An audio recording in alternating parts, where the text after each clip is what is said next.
All right, everyone, good morning. Another amazing episode of the Veteran Entrepreneur Masterclass. Excited to be here today. We have our guest, David Pere. Is it Pere? Pere? Something like that. You're in France, is it Pere? Pere means father, like I'm Father. your daddy. El Padre. El Papi? El Papi? I think it's technically père, but we're in America, so who cares? I'll just popify you. How's that? You're popified. There we go. Poppy. There we go. Miss Giselle, how are you? I'm doing well.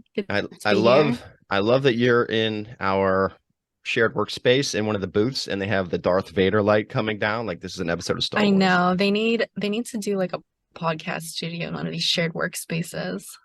If you're editing, which you are editing, if you can edit in Star Wars music, we get the copyright for it when it starts. That'd be awesome. Have like the I don't credits. know if we can do that. Doing that. Just buy one of the like wraparound like foam thingies that you like set behind you, like almost like a changing booth, but it's foam. Yeah, look like okay. super official. Yeah, we get little Star Wars characters going around. It'd be super fun. So anyway, you should see what I bought. I just made for myself. So go for it. So, I do a lot of real estate stuff, right? People do like the whiteboard videos where they draw and whatever the crap. Yes. And I made one the other day and someone made a comment that forever changed. I haven't posted my first video like this yet, but they were like, what would be on brand for you would be if instead of whiteboards, you did like sand tables and like land nav, whatever. And I was like, oh. And so I built like a rolling, it's like 3 feet off the ground. It's like 3 foot by 1.5 2 foot tub that rolls around on like a wooden box, like land nav, like sand table with like string and sandbox, whatever.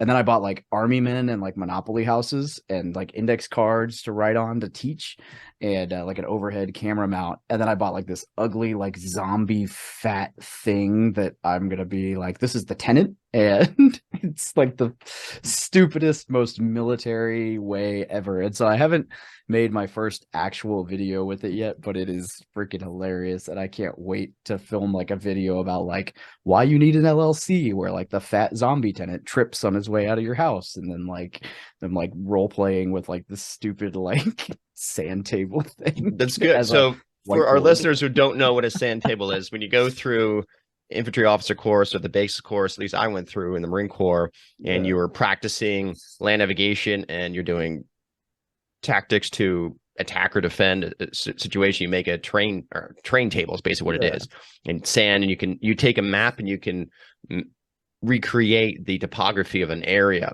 and you put lines on, and then you practice, you kind of talk through what you're going to do, because practice makes perfect. So you practice your assault on a sand table first, and you go out in the woods and you walk through it. It's real life. You do it several times. So some context there. If you don't know what the heck Dave's talking about, it's part of like freshman class 101 psychology. Just everyone takes that one class, and of course they understand it. So that's what that is. Except that what happens in the Marine Corps is that the non-infantry guys like myself, we take the infantry idea and we're like, wow, that looks cool. We should try to be like the infantry too. So then we go and build our own terrain models, and we get taught the same thing, and we overkill the crap out of it. And it becomes this like, let's spend 12 hours building a pretend map in the sand with spray paint. And like, you have to build like this 50-pound bag of crap to build terrain models that you bring with you to give a 20-minute brief to drive 5 miles down the road and to do like a resupply. And you have to do it even if you've done that route every day for 4 months, because some lieutenant is like, I saw the infantry do this and they're legit, so we got to do it. And so it's like a running joke in Pogue world where it's like, the hell are we doing this for? What's a Pogue? So for our listeners, well, people other than grunts. That's the official definition. I just, we just like to call ourselves I don't know, shit talk. Whatever. So that being said, Dave, when were you in the Marine Corps? Let's get some background. Yeah. So 2008 until well, actually technically still, I think. I don't know. I think I'm still in the reserves. They haven't, I don't know if they. When did you leave active duty? How's that? Yeah, 2021, October 2021. Okay. So what, 13 yeah, 13 years and 2 months. Okay, cool. And then obviously you're in logistics. Were you a truck company or? I did some truck company. Yeah, I was a motor T guy. I did some, I was with like a med battalion, the 9th ESB, so I deployed as their security element. Did some truck companies or some infantry stuff. I was with 3rd Marine Regiment for a little while. Did some stint with kind of everywhere. I did like one short pump with aviation unit. Typical Marine, 13 years. 3 years as a recruiter, tried out for special forces, blew out my knee, and they were like, you should be a recruiter instead. It was great. Okay, well, podcast, if you're Chatty Cathy, I think because you have your own podcast. So give yourself a plug quick. Actually, before we talk about your podcast, I'd just like to ask everyone, just for clarity's sake, are you a client of mine? Client of yours? No. Okay, I just like to throw that out there. So people sometimes, I had one guest I asked to be on, and he's like, I can't be on your podcast because it would be biased. I'm like, how is it biased? Well, by me being on your podcast, I'm automatically endorsing you. I'm like, no, it's a conversation, dude. Just be like, you haven't listened to any episodes. Why don't you listen to some episodes first before you make that statement? So anyway, that's why I always like to ask if anyone thinks you're a client of mine, are you endorsing, or am I paying you to be on here? No. This is just a real conversation between 3 amazing people. Yeah, why would that be an issue anyway? I have no idea, but yeah, just not all veterans are the same. Not all veterans are equal. Let's just say that. We've ran into a couple colorful characters in our quest for talent to be on the podcast, put it that way. Yeah, unfortunately there are some schmuckaroos out there, right? It is what it is. Life, though. It's life, and you learn from it. And actually, I welcome every experience because it gives you another sense, another barometer when you're chatting with someone. Hey, would this be a good person? You may initially think because of their background and their acumens and their success, or how it looks on their success and their LinkedIn profile, that they'd be a good podcast guest. But then you chat with them, like, whoa. Well, we're all broken to a certain extent. I'm definitely broken. Giselle's like, yeah, you're super broken, Brett. But you can maybe say if you aren't, Dave. I think we all are in some way, but some are severely broken, and we try and mask it versus address it. So that being said, is LinkedIn where you found me? LinkedIn is where we found you. Did you appreciate my pronouns? I probably didn't even look at them. I just saw Marine Corps and searched, connected. LinkedIn lets you choose your own pronouns. I don't know. L Snuffleupagus or something like that. My pronoun is BDE. BDE. Big dick energy. Okay, well, there we go. And I don't know why, but LinkedIn has allowed me to do that now for like a year and a half. Well, do you have it spelled out or just the acronym? Just the BDE. Okay, and I made a whole post on Instagram like 2 months ago where I was like, this is how seriously I take pronouns. And I like spelled out what it is. And I was like, yes, this is me making fun of everybody. And this is how serious it is. And if you get offended by this, then you're the problem. Yes. And if you don't take me seriously and you don't call me this from now on, then, blah, blah, blah, blah, blah. And that post got more engagement on Instagram than like anything I think I've ever posted. And I was like, I love my followers. This is great. I thought about, so I sent it to Giselle today too. I can share this with you because this is probably going to come out in March or April, probably April. But today's Valentine's Day. And so here, I don't know if you can I see it with this? You are my favorite Valentine's date. Wait, that way. That's me in the red dress from the red dress run in New Orleans 9 years ago. And no one messed with me with wearing a red dress because it's more jacked than. I was going to say your arms are bigger than my boobs. Right. I have some nice boobs. Man boobs. Moobs. I do. Yeah. I love moobs. And so I was thinking about posting that. And I thought about even just sending an email to our existing clients with that. Just, hey, it's Valentine's Day. Just, have a good day. And don't take yourself too seriously. Just, you can't laugh at yourself. Who can you laugh at?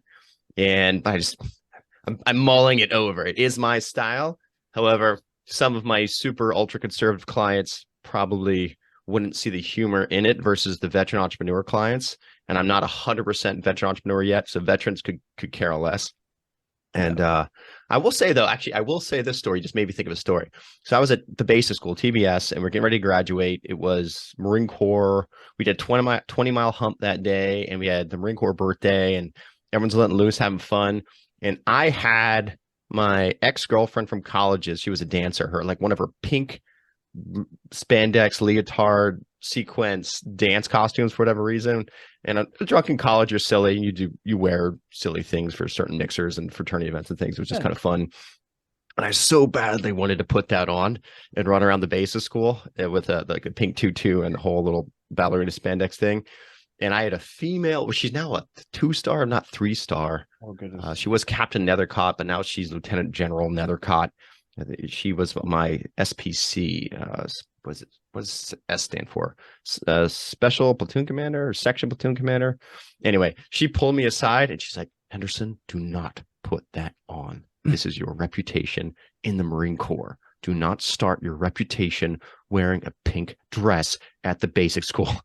And I had to listen to her. I was like new and impressionable and okay, so I didn't wear my pink dress for the Marine Corps birthday and run around like a maniac. We were all hammered having fun, but anyway, I digress. So no one is listening to this podcast right now because they want to hear these stories. What they do want to listen to is learn about things in business such as real estate. But before we do that, you just threw something out at me that I was not expecting. Giselle was not expecting. However, it completely reinforces what we're doing and why we're doing this. So I will just remind everyone who hasn't, this is whatever episode this is, and I think I shared in episode 1, I lost my best friend to suicide, Lieutenant Colonel Adam Collier, who was battalion commander of 4th Recon, almost 5 years ago. March, actually less than a month will be 5 years. And to help me heal from the loss of my friend, it made me re-engage the veteran community because I just did 4 and out, got a college degree, paid for, and it was just part of my life, not my life. But then when you lose a friend, then it becomes personal. So that was my motivation to start re-engaging veterans. And so with this podcast, just to share the purpose, the higher meaning, besides just sharing knowledge and experience with other veterans in business, the other tangible benefit that's ultimately going to feed and help the veteran community is that as we grow and have more listeners, more sponsorship, once we're beyond just the financial break-even point with this cost, everything beyond that cost is going to the Battle Buddy Foundation. And Kenny Bass was episode 3 and 4. And Kenny Bass was a Marine. If you don't know him, he was blown up in an IED attack in Iraq in 2003, scrambled his brain, TBI, traumatic brain injury, PTSD. He got back, the VA numbed him up, drugged him up, and he almost killed himself. And it wasn't until he found a dog that it's really saved him. And then he went down a rabbit hole of obtaining a service dog, and that process saved him. And then other veterans saw him who had PTSD and said, how do you get that service dog? So then he made it his mission of helping other veterans with PTSD get a service dog so they don't shoot themselves. And what did you just share that happened last week, Dave? Yeah, so Monday last week, and I didn't find out till Wednesday or Thursday, but Monday last week, I guess it's number 3 or I think number 3 suicide, number 4 death of, I think, 56 from my platoon that I deployed with in 2010.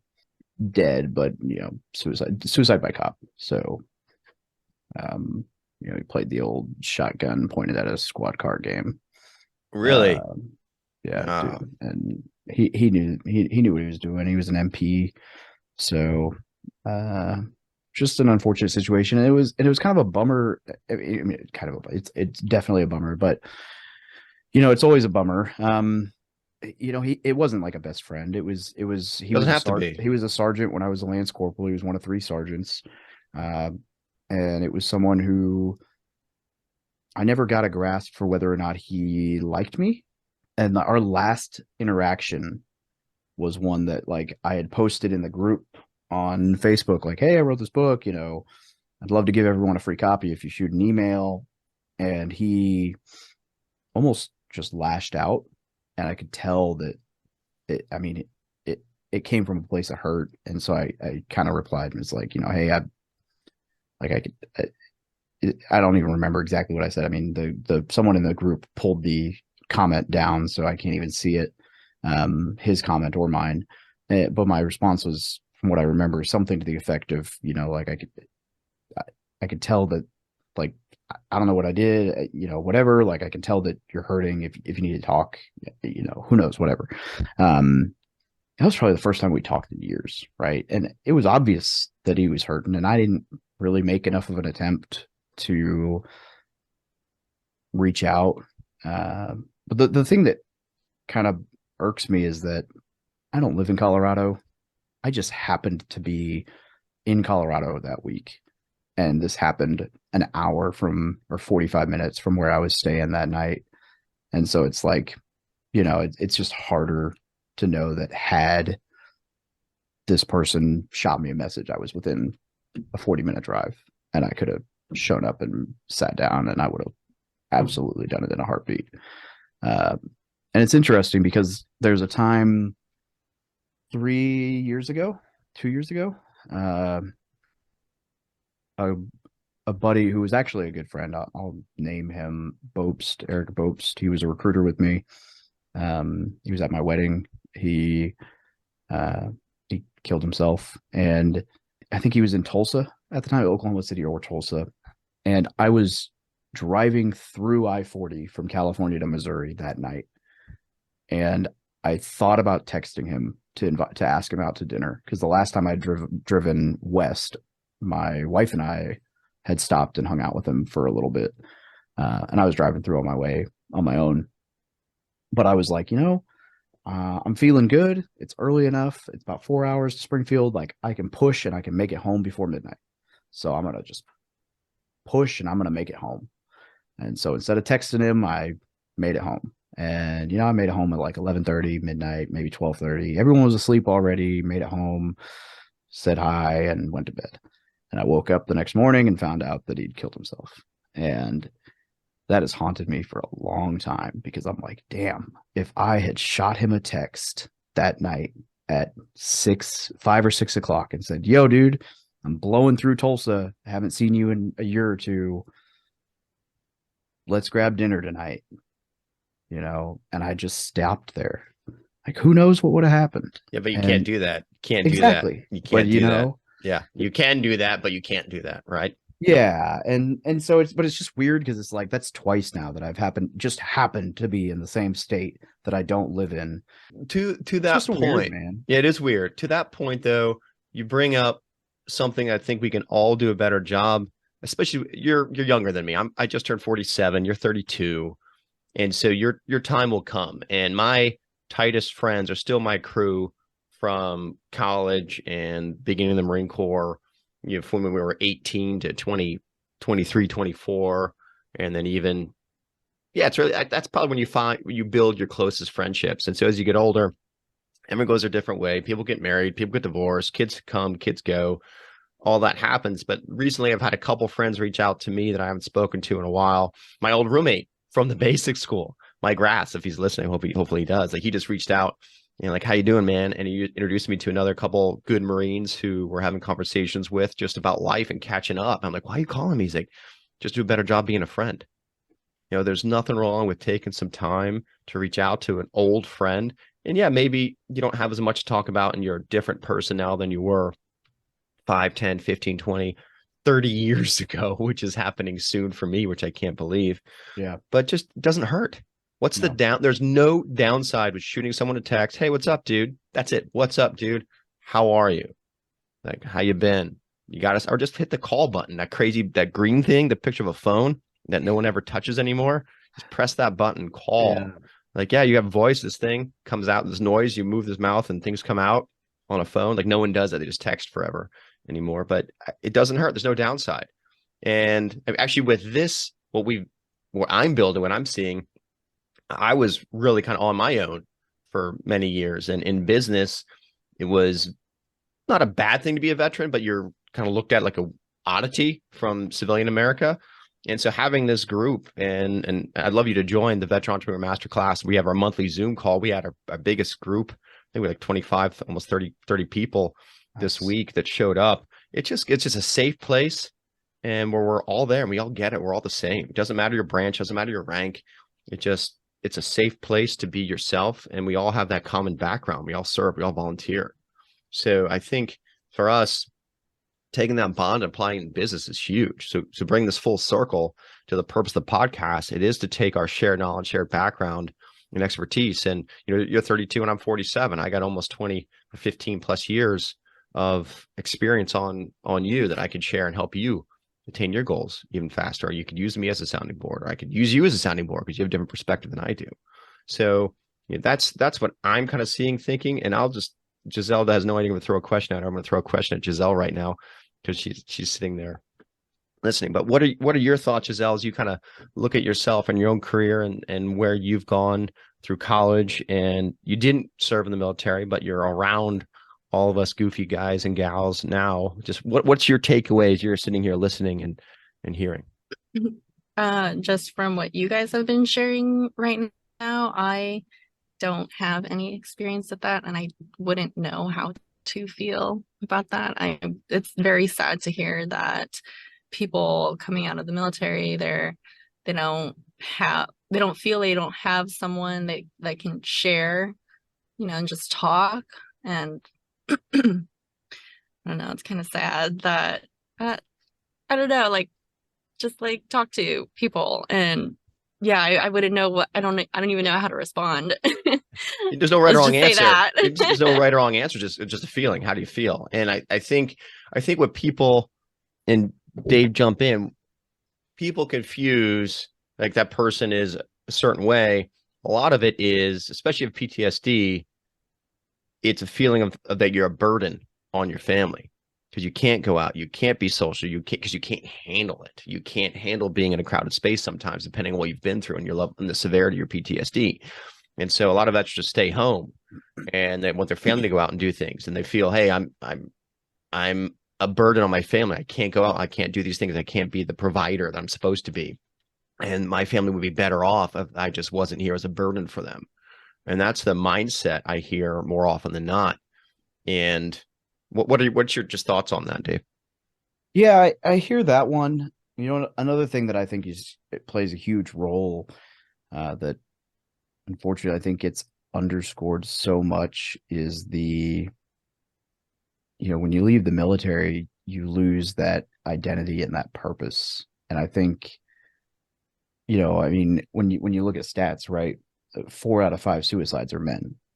And I think that probably is a big reason, because, when a woman loses quote unquote purpose, like, you don't hear that as much. And I don't know that's, I think, like, if you think like deep down in your core, like, and not trying to be sexist, Giselle, so correct me if I'm wrong, but like, women generally, like, their like deep, like, fundamental purpose in life in a lot of ways is, motherhood, raising a family. Like, there's a lot of things that women generally, like, kind of float towards, that aren't, I agree with that, related to their mission.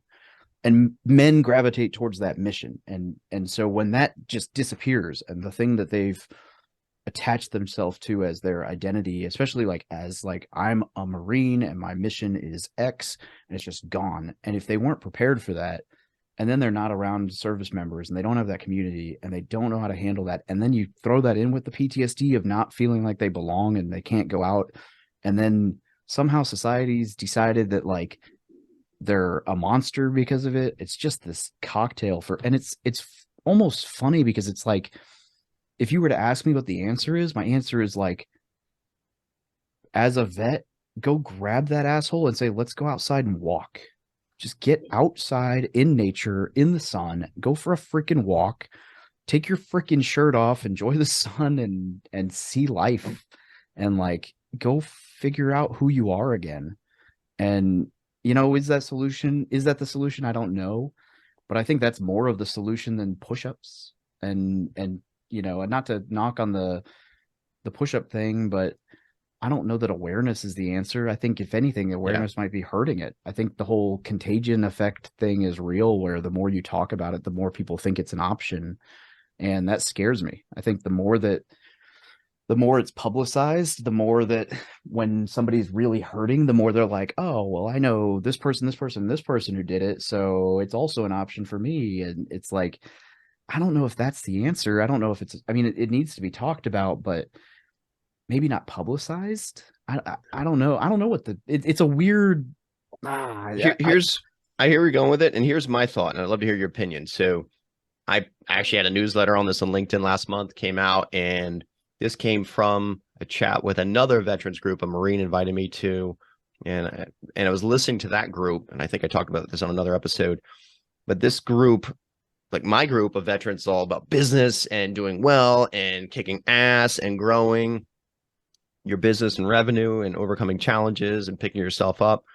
This group was, oh, I got out of bed this morning and I felt good because I got out of bed. Like, it was like, for me, it was like a shock. And so it was, but it hit me clear as day. And so what I realized, this group, a lot of members of this group did not have a purpose. It's a purpose. And as you just said, they get out and you're trying to find your next purpose. And here's the answer. In my opinion, here's the answer. And tell me, you can tell me if you think I'm completely wrong. And if you're listening to podcasts, please comment. You can email me or just comment where, whatever platform you see this. Your purpose can be to find your purpose. It's okay to not have a purpose right away. It's okay to not know exactly what you're going to do, but you could be striving towards finding that meaningful purpose that means something to you and only you, where you feel good about yourself and the work you're doing and the effort you're putting in. And no one can ever take that away from you. You don't need someone else's quote cards or motivational coaches. Like some guy this morning, we're in I'm in a Facebook group for veteran entrepreneurs, and the admin posted something about motivation and accountability, and or just, I should probably pull it up. Long story short, I just put, look, self-motivation and getting up and making stuff happen and self-accountability. And I think one thing we talk about, people talk about accountability, like, I'm going to hold you accountable. No one can hold you accountable. Either you want to do something or you don't. It's self-accountability. Accountability is all within yourself, and no one can hold you. There may be tasks and there may be negative consequences if you don't get a job done, but either you want to do something or you don't. Either you want to find a purpose and you're going to dedicate your time to it, or you don't. If you don't, then you're just existing.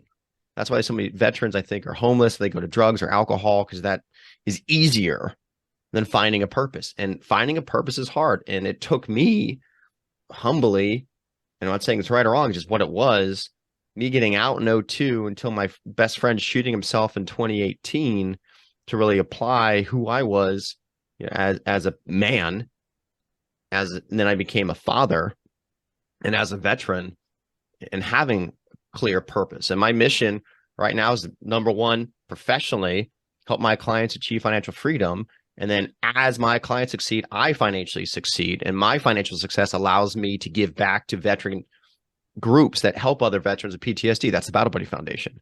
So for me, I have my purpose. I have my clarity, but it took me almost 20 years, because I got in 2002 and now it's 21 years. It's been out 21 years. And several life events have transpired that have pushed me and helped shape me. But I can look in the mirror and say, I know my purpose. I know what I'm doing. No one's ever going to take that away from me. I will fight. I will fail. I have failed. I will fail several more times in the future. It's just what life is, but I will continue to learn, pick up, and grow and be better from that. So that's a rant. Giselle's going to think, Brett, you ranted again. She yells at me for ranting, but I'm a verbal thinker, so I think out loud. So this is why this is a good platform for me. However, let me just ask your thoughts on that. As a veteran, your purpose, if you don't have one, is fine. It's okay. But then your purpose must be to find your purpose. Yeah, no, I agree. Because there's a good chance that you won't have your purpose when you get out, right? Not everybody knows what they want to do when they get out of the military. It's like asking someone when they leave high school, are you sure you know what you want to do when you get out of college? Nobody knows. How many people change their major in college, right? I mean, nobody knows. Shoot, I still don't even know what I want my business to turn into. I think I'm finally getting some clarity, but it changes so much. I mean, I'm 4 years old with my business now, and it's so different now than what I ever thought it would be when it first started. So, or 5 years. Ugh, shit. And it's different than I ever thought it would be. And I think I finally know what I want it to look like, but who knows what it's going to look like 5 years from now? Totally different. Bigger? Who knows? Streamlined? Who knows? I mean, but I think I finally have my purpose in life and my identity, and I feel good, but it changes, that's the reality, but you can't just not have one, right? You got to have something. Yeah, you gotta have flex. Semper Gumby. It's been around. It's still there. Got to be flexible. That's life, though. That's life in general. But let's shift with that. Let's catapult onto what you actually do, because that was the original preface of this podcast episode. I'll say we're like 40 minutes in. Yeah, but this is what we chat about. It's important, though. If you're a veteran, you're listening, you got to be in the right mindset. And self-care is the first care. And actually, we're going to turn it to you, but I'll just share, because this is an experience I'm having. One veteran reached out to me in the group, and he has this super big idea and can make millions and billions of dollars, but the guy's been homeless, right? And is struggling and doesn't have cell phone and what's this and that. I'm like, dude, and you may have a great idea, but you have to take care of yourself first. No one's going to invest in you if you don't invest in you. You must invest in your own mental health and physical health. Like I was a little little late logging in because I was out PTing. I go for my run. I get my time in and work on my sharpening my saw. Stephen Covey, 7 Habits of Highly Effective People. I'm 7, sharpen the saw, little runs and pull-ups, push-ups, that kind of stuff. But you got to take care of yourself first, right? Mental headspace, physical headspace. If you're physically in good shape, then you can execute at a higher mental level.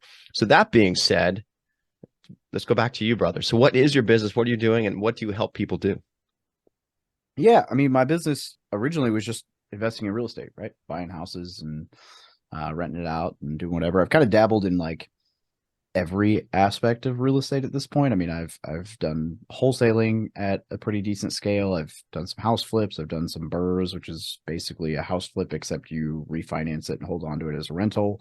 I've done a lot of long-term rentals. I've had 1 to 4 units. I've had small apartments, so anything under 25 units. I've had 3 of those. I own a 40-unit hotel. I own a 28 pad RV park. I'm under contract on a 15-unit mobile home park that we're going to build out to 45 units. I've been a partner on and helped raise money for 2 really large syndications, so big apartment complexes, but I own like a third of a percentage of, and so I don't really count them as, it's like 916 doors, and I own like a third of 1%. So one doorknob. Yeah, it's like nothing. That's okay. I hate when people count those as doors, so I always make sure to like clarify that I don't. It's if you break it all down, it's like I own. Yeah. But whatever. I did, it's still cool to be involved in and see and learn the process. I've also, some of those are a lot of that's creative. So I've done a lot of seller financing. I've done a lot of really interesting, unique, whatever, shiny object, but what I started doing along the way is in 2018, I started documenting my journey, really, is I guess what you could call it. So it really just started as a blog to say, hey, this is what I'm learning about real estate, and talking about it from like the military's perspective. And then the more I started learning and the more I started documenting and hey, this is what I learned about the VA loan this week, and this is what I learned about this. And then people started asking questions, and so I would answer their questions in a blog post, and then I would answer, the more I saw like a common question, I would answer it here, and then I'd make a YouTube video. And then I wanted to get to where I could ask people questions, and I thought, wow, if I want to get to know Brett, and Brett's time is really valuable, so there's no way I could say, hey, Brett, let me pick your brain for 45 minutes without paying you. Brett's going to be like, screw you, I'm busy. The best way to do that is to have a podcast where I can say, hey, Brett, why don't you come on my podcast? And for 45 minutes, I can pick your brain, but at least it's valuable because I'll put you in front of my audience. So I started a podcast, and then that is almost at 200 episodes now. And it just kind of exploded. We're at, I don't know, 250,000 people across all the platforms. We got 53,000 in the Facebook group, and you have 53,000 in your Facebook group? The big one, yeah. That's awesome. That's really awesome. Right at 100,000 on TikTok, 40 something on Instagram, and 200 members in our mastermind group. And it's cool. It's a really cool community. It took you about 5 years? We just hit 5 years last month, and we're the largest military real estate investing platform in the world. From what I could tell, there's one other community that likes to say they're they like to use the same title, and when I hear that, I'm always like, you forgot the word Facebook, because they got me beat on Facebook by like 10,000, and I'm like, yeah, that's the only place you got me beat. And so if you add them all together, it's not even close. But okay, yeah. Anyway, all right, they're friendly rivalry. Well, good. Well, let's throw some out there that's tangible. So we have a couple different levels. Let's talk about Investor 101. I just joined the military. I don't know anything. I'm checking my first duty station. How would I start my journey in real estate? Well, the first thing I would say is if you're Investor 101 and you're just joining the military, if you're enlisted, don't even think about real estate yet. First thing you need to do is put at least 5% into your thrift savings plan, probably the Roth side, get that 5% matching contribution from the government, automate it, make sure it's going into at least a life cycle fund if you're not going to do any research on funds. But if you are, then maybe the C fund or the S fund, and set that up, because if you're not doing that, you're missing out on a 5% match from the government, which is a 100% return on investment, guaranteed, free money, whatever. So do that. I would say a little bit more, because if you're 18, that's a tax advantage account that is automated and is it's a no-brainer to me. And I'm a huge fan of that. And then learn about real estate, right? So spend some time learning. Now, if you're a lieutenant and you're hitting the fleet, then you actually have BAH right off the bat, right? So if you're a young enlisted guy and you're married, you probably have BAH, but if you're not, you're barracks guy, so you're probably not going to be able to buy a house right off the bat. So spend your time learning. If you're a lieutenant and you're hitting the fleet, you're going to have BAH. And I think in any scenario, the moment you have access to BAH and the VA loan, then house hacking is my absolute favorite way to get started in real estate. And there are a lot of ways that you can house hack. House hacking being you buy a duplex, triplex, fourplex, you rent one unit, or you live in one unit, rent out the rest. Or what I recommend to like young lieutenants is you buy like a 4 or 5 bedroom house and you rent all the other bedrooms to your buddies. And now in either scenario, you can run the numbers to where you live for free in your own house and everybody else pays your mortgage. And now you're learning how to be a landlord. Instead of paying rent, which you would have to do no matter where you live, you're living for free, and you can save what you would have been paying for rent to cover any expenses or maintenance or whatever. You're getting depreciation. You're getting the benefit of appreciation. Your tenants are paying your principal down, your mortgage. There's all these benefits, and then you're learning about real estate and getting this free education. And when you move out and you rent the space that you were living in, then whatever you would have been paying in rent that you're now charging will go in your pocket. And now you're still saving that money and you can go do it again. And that's my favorite way to get started in real estate. No, it's perfect. So for full disclosure, have you and I spoken about this before the call? We had one introductory call on LinkedIn, but have you and I talked about that specific tactic or action beforehand? I love that you think my memory is that good. Okay, good. I got blown up in 2010. I don't know. Okay, so no. But with that, I checked into Lejeune in July or July of 99. That was exactly it. I had my BH. I could live on base or off base. There was a development going outside in Hubert. Bought a little 3-bedroom, 2-bath house. I lived in 1 bedroom. I had 2 other lieutenants live in the other bedrooms. My mortgage was $600 a month, if I remember. And they're each paying $300 a month. Boom, free house. Beautiful. And I still own that house today. And now the rent's up to I think $1,300 a month. Oh man! Right, and Hubert's not the most appreciating area, but however, I still own it, and it's other probably, people's money, right? If it's not paid off, it's close to it, unless you've been refinancing it. No, it's there. It's there. Beautiful. So it's so what you just said. We didn't collaborate, but that's exactly what I did as a new lieutenant. So if you're new to real estate or new going in and you have access to the VA loan, the VA loan's amazing because you can get into real estate with nothing down, right? Yeah. And then I will share since I started the Veteran Entrepreneur Masterclass group, one of the members who was on the podcast, Matt Chasen, who I'll introduce you to if you like, he helps veterans increase their VA rating. And so a couple things, hacks that I just learned. I actually went through, I had no rating. And then because that group and the mentorship, I didn't know I could, I actually went and finally saw the VA and had my evaluation. And I just found out I'm at 60%. So I have a 60% disability and I'm not done yet. Now there are a couple more things out there I have to go through. Thank you. And so with that though, if and when I choose to use my VA loan again, then I now waive the VA funding fee, which I live in California. If you buy a place, it's $500,000, $800,000. That funding fee could be $30,000, $40,000, $50,000. That's now waived. And if you, as a veteran, are a couple other nice things if you get that rating. Number one, I have a son. As he gets older in California, he has now tuition-free access to any UC system, University of California school. So any state schools in California has tuition, still have to pay other stuff, but still, that's huge. That's huge as a veteran. And then I do believe, and you probably know this more than me, if you get 100% disability, you no longer have to pay property taxes. State dependent, but yes. State dependent. California, that's what I understand it is here. And Chapter 35 benefits will cover. I don't know what that is. Go through it. Don't make me quote all this, but it's basically a grant for school.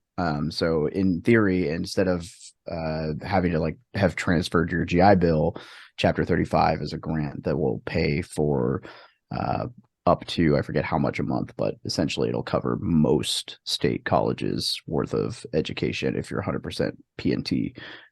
And another cool fact about disability pay that a lot of people don't realize is, and when you're doing the debt to income side of a loan for like the VA loan, because disability is tax exempt, or any tax exempt pay, but there's not a whole lot of tax exempt pay. So disability pay, because it's tax exempt, when you do debt to income pay or debt to income for a loan, if you are making, let's say $4,000, which is pretty close to 100%, or it's right around there. The money that you make from disability income counts as, it gets multiplied by 1.25x because they have to count it as though it were taxable income to average it against your taxable income in the DTI calculation. So if you make $4,000 a month through disability pay, it would actually count as $5,000 a month in taxable income on your DTI when they do the calculation towards what you qualify for on a mortgage. So it's cool because people it helps you. Yeah, it's like, oh, I don't know how much I qualify for. I only make 2,000 in, disability. I'm like, well, it actually shows up as 2,500 a month, which is substantial when added to your income. Didn't know that. That's a good piece. Further than you'd think. Yeah. And it's just one thing I have to throw out there, because compliance can listen to this. We're not giving tax advice or investment advice. And this is for entertainment purposes only. I must say that. This is entertainment purposes only. But if you do want to talk about something, you reach out to us individually. But let's talk about another. Let's say I'm already in real estate and I own a couple homes already, or I'm dabbling and I have a little portfolio going. I've been doing this, say, 5-10 years, and I've done some home equity lines of credit, use that to pull that out to down payments in other places. So using other people's money. Or do you want to talk about that? Well, actually, why don't you talk about that?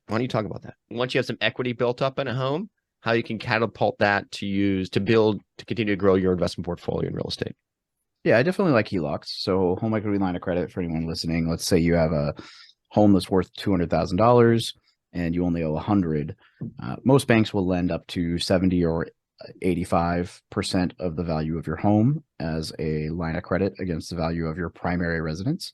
So if your home is worth 200, you owe 100. Let's say they would lend 85%. That would be math in public, 190. No, 170. Yeah, there we go. 170 that they would lend. So that would be a $70,000 HELOC line because you had a $100,000 existing mortgage. So $70,000 line of credit. So that would be a $70,000 HELOC. And a HELOC is just a revolving line of credit. So you would start at 0, you spend up to that 70, and then you have to pay it down. And then you could spend up to that 70. And so it'd be like a refi or refinance, except that you can just continue to use it. Now, it's very hard to find those for investment properties, but there are investment banks or local banks that will do just a business line of credit and use your investment portfolio as a line as collateral. So like I have a $50,000 line of credit on basically against my net worth using some of my properties. They'll go up to 10% of my net worth, and they'll just be like, oh yeah, your properties. It's actually kind of scary because I walked in, it was like, yo, I'm struggling with one of these flips. You got anything line of credit that you guys can do? And the guy was like, yeah, hang on. And he was like, how does 50 grand sound? And I was like, that would cover it. And he's like, cool. I was like, what do you need to see? He's like, we've got $5 million worth of mortgages out with you. What's 50 grand? And I was like, it's good. That's kind of scary. He's like, yeah, we'll have it to you by the end of the week. I was like, okay. So yeah, really super, super local, like portfolio lender, but there are banks that will do that kind of stuff if you have the relationship. And they would have actually gone higher had I asked, but that's an unsecured line. We just got a $450,000 line from them secured against 2 apartments that we have for something else. So, there's other options. However, as cool as those are, depending on what kind of properties you're doing and what you're looking to do, if you really want to scale, the way to go is OPM, or other people's money, right? Private money, private lending. And the best thing to do there is to build that brand out, to tell people what you're doing, to just talk about what you're doing. Whether that's on Instagram or social media, or just being the idiot who won't shut up about real estate everywhere until people know what you're doing, because you never know who has $50,000, $100,000 laying around in an IRA or a 401k that they can move into a self-directed IRA. And I'm speaking all kinds of craziness, so people can hit me up if they've got questions, because I'm just kind of spitballing. But yep. The long story is that you don't know who has money laying around. And if you just talk about what you're doing and the investment opportunities that are out there, there will be people who are interested. And the reality is that if you're doing decent deals, you can probably afford to pay 1 point, which is like 1% of the purchase price, and 10% interest to a friend, and still crush it on your deal to have them fund. So I did 16 deals January to April, beginning of 2022. And think of one. Let's go with one. Yeah, talk about one. Well, of those, I was going to say 6 of them were funded by private lenders, because I actually took them down myself. And we'll use one of them. One of them was, I think I was all in $75,000, we'll say. And okay. So the private lender, it was I don't remember all the details. I'll just make it up. So sure. 50,000 purchase price, $25,000 rehab. He lent me $75,000, 1 point, 10% interest. So it would be $750 for the point, and then whatever that 10% interest is. 7,500. 10%, 75 grand. Oh yeah. Sorry. Yeah. One point, and then 7,500 for the over the year, or however long, so if it was 6 months, that it would be half of that 7,500. But I pay everything on the back end. So if it was a 4-month flip, I would pay the point and the 10% interest, or whatever that ratio is at the back when I sell the house. I don't make any payments on during that time, just because that's the agreement I had with most of my guys. And it doesn't really make sense to me to pay it up front. It's like, well, thank you for lending me $75,000. Here's 2,500 of it. And so now you really only let me 72.5, but anyway. But so I bought a house for $50,000 that needed $25,000 worth of work. And I got all the money paid up front, did all the work, refinanced it. It appraised for, let's call it 100, and the bank lent me 80,000. So now I pay the guy back we'll say he's owed 80 for everything, and I get the house basically free and clear. The bank, not free and clear, but the bank put $80,000 mortgage on it. I didn't have to put a single dollar into the house, and now I put a tenant in it, and it cash flows. I have $20,000 in equity, and there's a house, and I move on to the next one. And that's the beauty of like private money, is like that guy made $4,000 or $5,000 lending me money. I didn't put a dollar into the house. I get a cash flowing property. I move on to the next one. And it was done through relationships, because I was talking to real estate. And there was a point in time where I sent 3 emails and raised like $600,000 in 48 hours and closed on like house. And it blew my mind, because I had no idea that was a thing. I was very new to the private money game, and I was like, oh shoot, we just landed 6 deals under contract. I hope I can raise this money. And it happened. And now I'm kind of like, oh, there's a whole world out here of opportunity. And it's just because you just talk about what you're doing. And so I would just encourage anyone who's looking to get into real estate and start scaling to just build those relationships, talk about what you're doing. And then no matter what, make sure that your lenders are taken care of. So I had a deal that went 9 months too long and $122,000 over budget because I had a project manager who just, I mean, he left. You mentioned earlier you had an employee or a hire that went wrong. We'll just leave it at that. That's what I paid this guy $10,000 to sign a release saying he would never talk about my name in public again. That's how bad it went. And then found out this week that he had started a Sherwin-Williams account under my tax CIN and was using it when Sherwin-Williams called me to ask if I wanted to start a pro membership. And so, yeah, that's a whole nother debacle. Anyway, things just went really ugly on this house.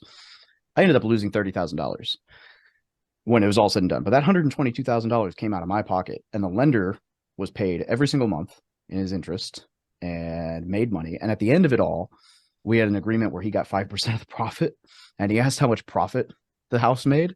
And I sent him a $1,500 check and was like, oh yeah, it made whatever that math is. And he doesn't know that I lost $30,000 on the house because I was like, I want this guy to be happy and I want him to be a reference for me in the future.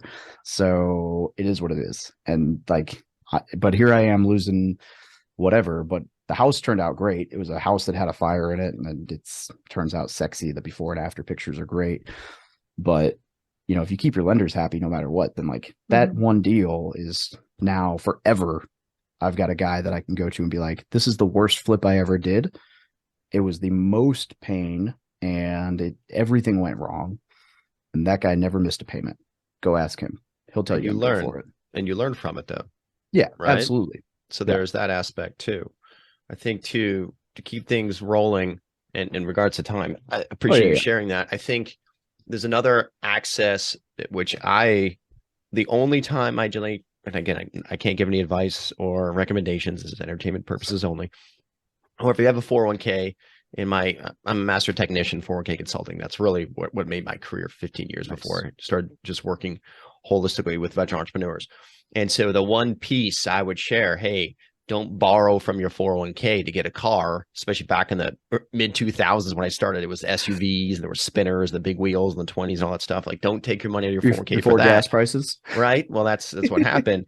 But use it for a down payment on a home. And so if you have 100,000 in your 401k, you can borrow half of that or 50 grand. And versus paying a bank interest, you pay yourself the interest. So you borrow from yourself. And with normally with a 401k loan, you have 5 years to pay it back. But for a real estate loan, if you come to your record keeper, if they allow it, you have to make sure your plan allows for these loans, and you show them your closing documents, they'll actually extend it to 10 years. So you borrow from yourself 50 grand over 10 years. And so that's a nice access to capital, and you are the bank, right? And then another vehicle too, above and beyond that, would be life insurance. If you buy whole life insurance, we actually have cash value. Later on, you can borrow against that. There's loans you can use there, and that's tax-free too. It's your own money. Right. So you have to be careful. You don't take too much and destroy the policy and whatnot, but there's certain rules, limitations you can follow. So life insurance is one other vehicle where you could be saving and building an asset that you can leverage to use and build your wealth with other assets. So leverage is huge, but at the same time, there's risks, right? There's risks. So let's talk about some negative things quickly. And as you were chatting about home equity lines, this is, you were actually just going in the Marine Corps. I survived and owned real estate through 07, 08, 09, right? And I still own a condo in the San Fernando Valley. I lived there, and I had a home equity line of credit. And then the real estate market blew up. And what all the banks do, they froze the lines. So, because they all went underwater, meaning that people owed more than the market value was worth. Banks shut everything down. They shut the liquidity down. And so all I had to do or could do was pay it down, just keep paying. And a lot of people walked away and somehow were okay with that. I never, ever did, would never recommend it, just who I am. Yeah, but still, I actually have that line. There's still, I think I have like 10,000 on it still, and I pay a couple $100 a month, but they froze it and they won't reopen it. So even though everything's come back, especially it's 2023 and real estate's come back and it's definitely in the black, very, very much so in the black now. It's one of those things where it's almost paid off again, but you have to be careful. You have to be careful. And so with leverage, there's risk. With leverage, there's risk. You can get more, but you can lose more with that leverage. Yep. Why don't you talk about that for a second? It's funny. I'm in a group with a bunch of millionaires. So you got to be in millionaire net worth to be in the mastermind. And when all this people started, when rates started going up, I was on this call and one of the guys was like, if you prepare for the worst and it happens, you're okay. But if you don't prepare and it happens, you're screwed. And one of the things they were talking about on the call was exactly that. And he was like, yeah, if you want to prepare and you want extra capital on hand, one way you could do it is you could just pull all of your lines, because once they freeze them, you can't touch it. But if you pull all the cash into your checking account and they freeze it, you can always just use the cash to pay your line back down. And I was like, man, that's like a super risky move. But if you have the discipline to pull and not touch it, the entire line and put it in your checking account and not actually use it, okay, you're just paying the interest. Like, as long as you can float the interest and you're not actually going to spend it.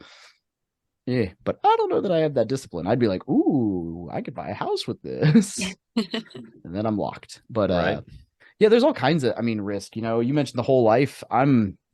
Man, I hate when I see people pitching that to like young service members. I think whole life is a great strategy if you've already got some wealth and you understand that it's more of a like cash preservation type, and like you've kind of gotten to like a certain level of education and wealth, then the cash value is a great play.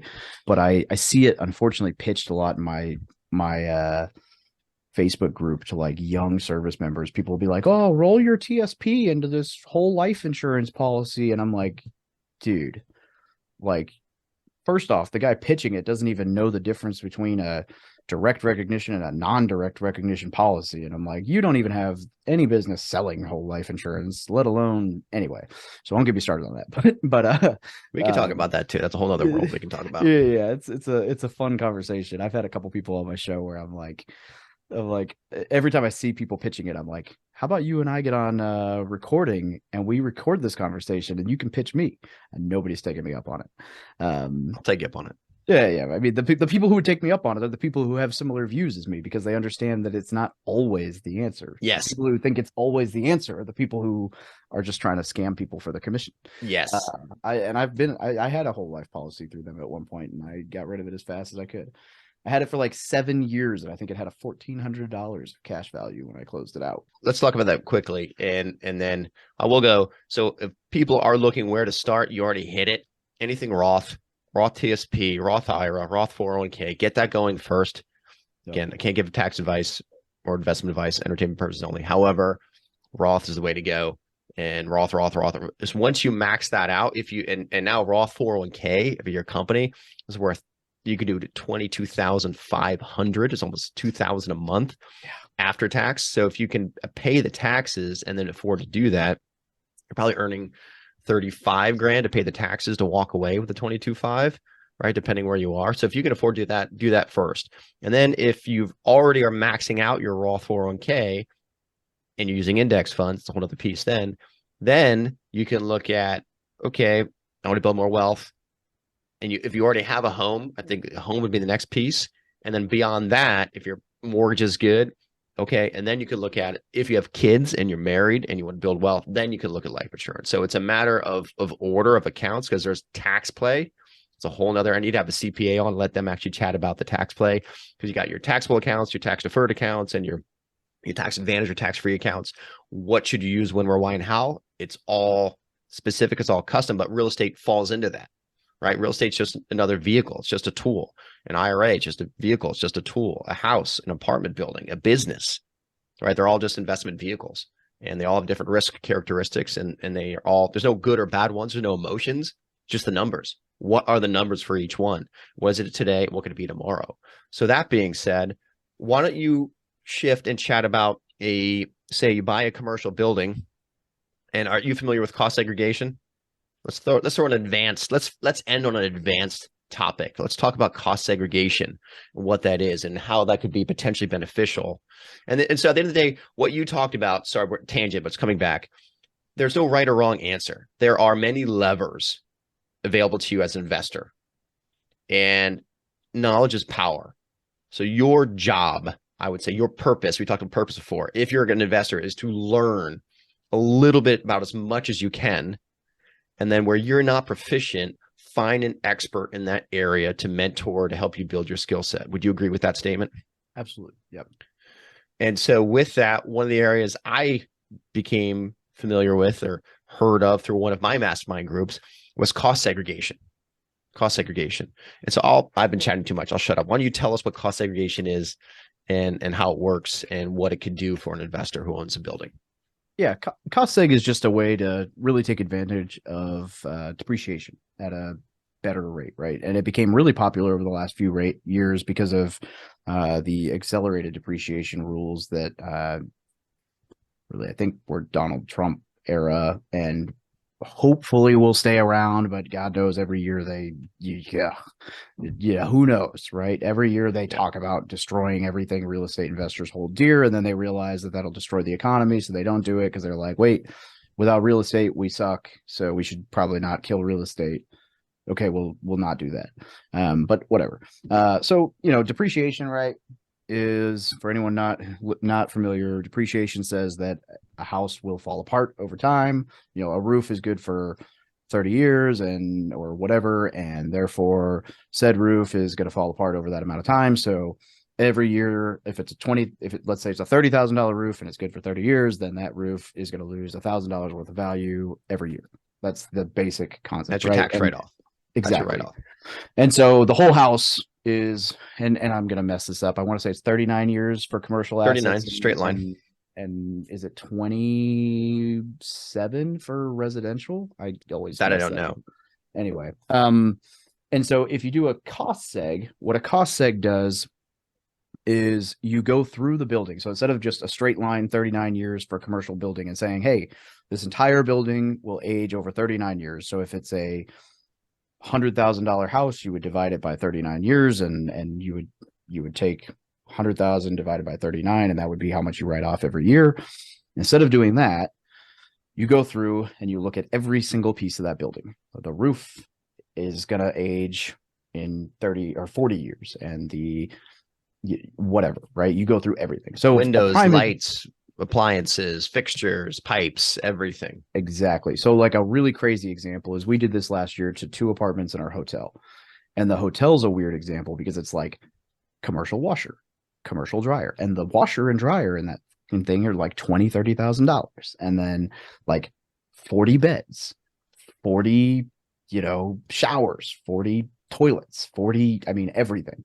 And so it's like 40 beds that are only good for 5 years and 40 couches that are only good for, and everything's only good for this, and then a pool that's only good for 15, and a hot tub that's only good for 7, and so every single item has a price and a number of years that is divided by, and they just take it and they divide it all out. And then what they do with the accelerated depreciation is they will say, now that we know how long everything is going to last and whatever, and how many years, and they can do all that fancy stuff. With the reason this has become so popular recently is that now that they've separated it all out with accelerated depreciation, they can take it all on year one. And so what that means is, for us, the amount of depreciation that we were able to account for last year was $660,000, which there's 3 of us, so $220,000 a piece. We were able to write off against our hotel and apartments, which for 3 people, $220,000 written off against your taxes is somewhat significant. Yeah. So essentially, the cool thing with that is that it rolls. And so let's say last year I wrote off $100,000. I've got $120,000 that I can write off this year. And then if I only write off 100 again, then next year I can write off 20. Carries forward. Which is essentially why Donald Trump had all those years where he didn't pay taxes, because he just he carries his losses. And why most real estate investors have all these years where they don't show, they don't pay taxes, because they just roll their losses, or cost seg. And so cost seg is a complicated thing, and it's somewhat expensive, right? I think it cost us $8,000 or $9,000 to do that. But between 3 people, let's say it costs $9,000, so $3,000 a piece. I'd pay $3,000 a piece to have $220,000 that I can write off against my taxes. That's good money. That saved me God knows how much money over the next 3 years. So right. And full disclosure, you didn't do it yourself. So when you use a cost seg, you find a special accredited accounting firm for the most part as a structural engineer that comes in licensed and they go through your building soup to nuts. Everything they look at it. So it's not you guessing or making stuff up. It's all legit. Or it also gets audited and gets blown up. So you have to make sure you have a legitimate cost seg firm. And then with that, though, with every pro, there's a con. Yep. Right. There's no such thing as a free lunch. Right. And not every option is perfect all the time. So the downside with that, I believe, is that when you sell, the depreciation that you've taken could hinder the valuation and future earnings when you actually go to sell the building. So it could provide a potential hindrance. So with every good, there's a bad. You have to see, whenever anyone talks about an idea, you have to see both sides of it. This could be good today, could hurt you tomorrow. Like we talk about pre-tax 401k and we talk about after-tax 401k. Like one, you get a tax deduction today, feels good today, but later on, when you take the money out, it's fully taxable, plus the growth, the earnings, the interest depreciation, you're paying tax on all of it. It sucks then. But everyone's so stuck in the mood today. They're happy today. Like, I don't care about, I'll deal with it later. No, take a little bit of pain today, pay some tax today to have all that tax-free income tomorrow. So with that, I think that's a good place to stop because we've gone through so much. I'd love to keep this going and actually have some more tactics to go through for investors here, which you probably do on your own podcast all the time. A little different for us though. But Dave, if someone wants to reach out to you or find your group, how would they find you? Ooh, the best thing they could do, if you don't mind, I would love to give all of your listeners a free copy of my book, if that's cool. Yeah. So I actually just created this and I think it's hilarious. So I'm going to get one. I haven't read it yet. So, well, I'll send you a physical copy, but thank you. I have a PDF copy that I let everyone download for free. So if you just go to, this is what I think is hilarious. I just built this. So you're like one of the first shows that's ever heard this. If you go to thebestpodcastguest.com, you can download it for free, which I think is freaking awesome. The bestpodcastguest.com, which so makes sense. great, I see where you're going with it. Hey, why not? Why not? I can't believe that URL was open. Right. But yeah, I was creating this landing page for like, from militarytomillionaire.com/free book. And then I was like, God, that's so wordy. So I started looking for like URLs to buy and that was open. And I was like, that's awesome. That's a great one. So good for you for having the initiative to do it and being witty and thinking outside the box, man. That's smart. It's really smart. I wish I could claim the idea myself, but a friend helped me out with it. But so again, say it out loud. If they want to reach you, Dave, they go where again? One more time. Thebestpodcastguest.com. And so you can get a free copy of the book, but it also has all my social media and everything else linked there too. So it's just a landing page for people who listen to me on a podcast. So. And your Facebook group to get you above 10,000. The extra 10,000 members, you need to be number one. What's the Facebook group? Military Millionaire. Military Millionaire on Facebook. That's it. Awesome, brother. This has been amazing. Miss Giselle, how does someone find us? They can go to our website, swe90.com. It'll have our contact information. You can also book a call with Brett if you would like to speak with him. Awesome. Thanks so much, guys. Great episode. See you soon. Dave, go for it. Would like to speak with him. and my mustache. Subliminal. Peace.